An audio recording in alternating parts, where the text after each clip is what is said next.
Hello everyone, स्वागत है आपका मेरे YouTube channel study with Pankaj Negi. हमने उत्तराखंड के इतिहास में उत्तराखंड का प्रथम राजनीतिक व ऐतिहासिक राजवंश कुनिंद राजवंश डिस्कस कर लिया।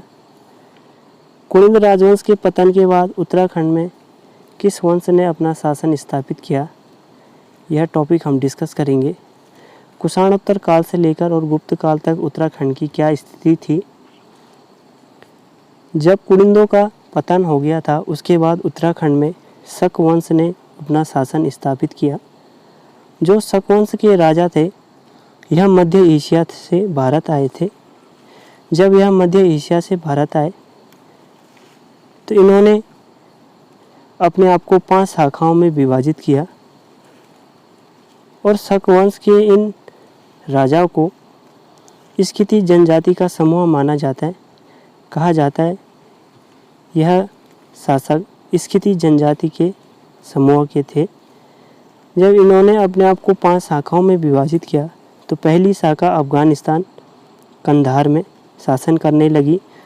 दूसरी शाखा तक्षशिला वर्तमान समय में पाकिस्तान में वहाँ शासन करने लगी। तीसरी शाखा मथुरा, चौथी उज्जैन और 5वीं नासिक में। इस प्रकार यह शासन करने लगे। तो शकों ने अपने आप को 5 शाखाओं में विभाजित किया और उसके बाद यह भारत में शासन करने लगे।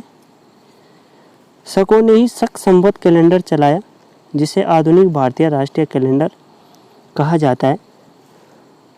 शकों की जो भाषा थी वह ईरानी थी और इनका धर्म बौद्ध धर्म था। यह बौद्ध धर्म को मानते थे।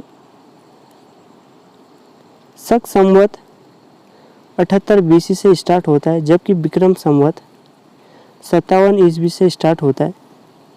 यदि हम 2022 वर्ष को शक संवत वर्ष में देखते हैं तो 2022 में से -78 करेंगे तो 1944 वर्ष ज्ञात होगा। उसी प्रकार यदि इस वर्ष को विक्रम संवत में देखते हैं 2022 को, तो 2022 में +57 ऐड करेंगे 2079 आएगा। तो 2079 हिंदू नव वर्ष विक्रम संवत का वर्ष माना गया है। तो इस प्रकार विक्रम संवत में 57 ऐड करते हैं और शक संवत में -78 करते हैं। शकों का अंत चंद्रगुप्त द्वितीय ने किया था। जब चंद्रगुप्त द्वितीय ने, गुप्त वंश का शासक था चंद्रगुप्त द्वितीय, जब इसने शकों का अंत किया था तो इसने विक्रमादित्य की उपाधि धारण की थी। और विक्रमादित्य की उपाधि धारण करने के बाद इसने विक्रम संवत चलाया था। तो इस प्रकार शकों का अंत चंद्रगुप्त द्वितीय ने किया है, माना जाता है। गुप्त वंश हम आगे डिस्कस करेंगे। शक उत्तराखंड में सूर्य के उपासक रहे, यह माना जाता है और इसकी जानकारी के स्रोत हमारे पास उत्तराखंड में स्थित सूर्य मंदिर है। सूर्य मंदिरों से शक वंश की जानकारी प्राप्त होती है। कहा जाता है कि जो शकवंशीय राजा थे यह सूर्य भगवान की पूजा करते थे। तो उत्तराखंड में शक वंश के जो साक्ष्य हैं वह मंदिर हैं, सूर्य मंदिर। तो उत्तराखंड में प्रमुख सूर्य मंदिर पहला है बड़ादित्य सूर्य मंदिर। इसे कटारमल सूर्य मंदिर भी कहा जाता है और यह अल्मोड़ा में स्थित है, कोसी नदी के तट पर।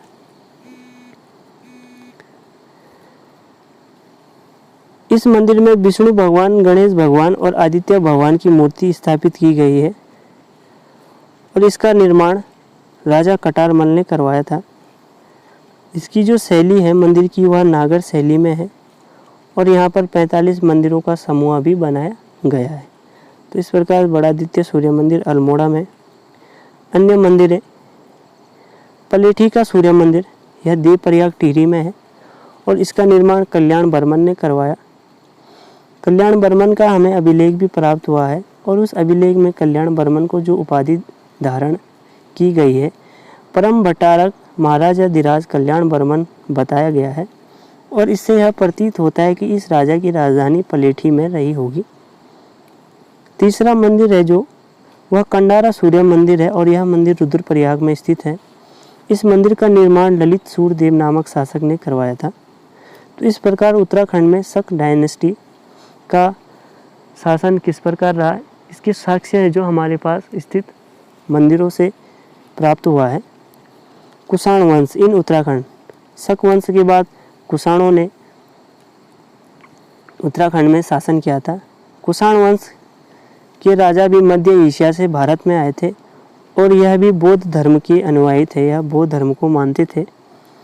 कुषाण वंश का संस्थापक कुडुलफट को माना जाता है, प्रथम राजा थे और इसी वंश का द्वितीय राजा भीमफट को माना जाता है और इस वंश का तृतीय राजा कनिष्क को बताया गया है और कहा गया है कि कनिष्क कुषाण वंश का सबसे शक्तिशाली शासक था और कनिष्क का पुरोहित पतंजलि था। कुषाण वंश की जो जानकारी के साक्ष्य उत्तराखंड से पाए गए वह प्रमुख साक्ष्य इनकी मुद्राएं पाई गई।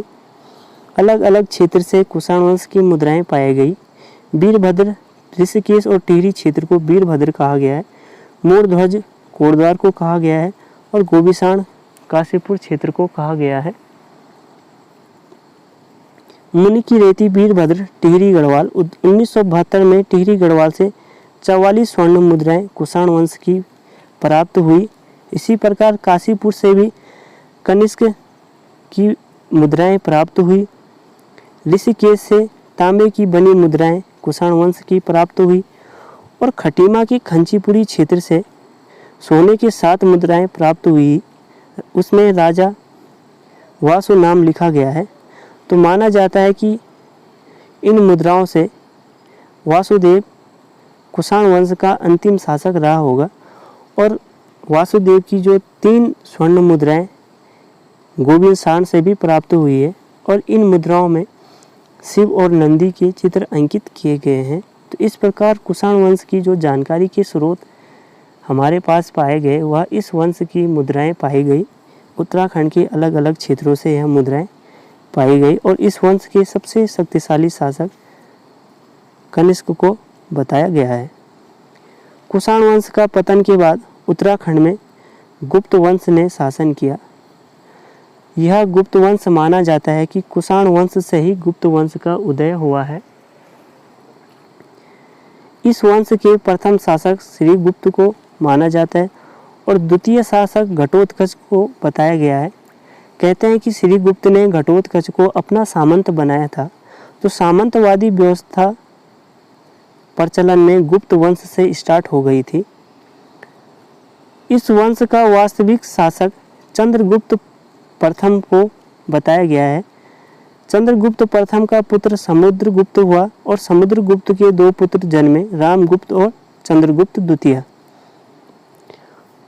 समुद्रगुप्त ने कहते हैं कि समुद्रगुप्त ने पूरे उत्तराखंड क्षेत्र को जीत लिया था समुद्रगुप्त ने। और चंद्रगुप्त द्वितीय ने विक्रमादित्य की उपाधि धारण कब की, जब इन्होंने शकों को पराजित कर दिया था। तो उसके बाद चंद्रगुप्त द्वितीय ने विक्रमादित्य की उपाधि धारण की थी। तो यह गुप्त वंश का राजा चंद्रगुप्त द्वितीय, इसने विक्रमादित्य की उपाधि धारण की और इसी के दरबार में कालिदास, जिन्हें भारत का शेक्सपियर कहा जाता है, वह उपस्थित थे।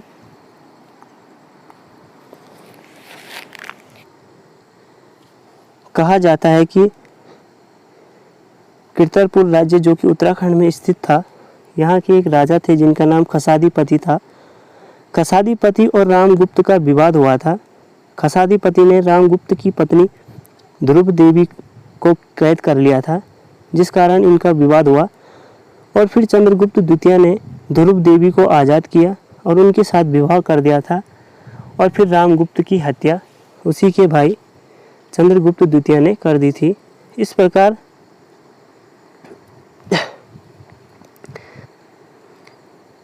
प्रकार चंद्रगुप्त द्वितीय ने कीर्तरपुर राज्य को गुप्त साम्राज्य में विलय कर दिया।